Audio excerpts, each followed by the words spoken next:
Welcome to Samba Samba. Enjoy the video. You begin by creating your Microsoft 365 tenant and signing in as the global admin. This gives you control. Once done, add and verify your company domain so email and identities route correctly. Next, purchase and assign Business Standard or Business Premium licenses to core staff and test an admin account. Make sure to enable multi-factor authentication for administrators and sensitive roles. It reduces risk dramatically. These are the first actionable steps that let everything else work securely and predictably. Once identities exist, set up Azure AD Connect or Entra ID Join depending on whether you have on-premises AD. Choose single sign-on to streamline access. Then configure Intune for device enrollment. Create compliance policies, conditional access rules, and app protection policies so corporate data stays protected on mobile devices.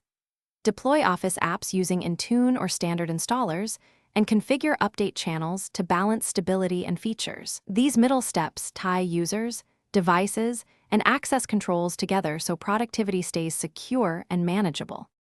To finish, enable Microsoft Defender for Office 365, set up data loss prevention and retention labels to protect sensitive info, apply sensitivity labels across SharePoint, OneDrive, and Teams. Next, configure Teams policies and external sharing rules so collaboration is safe.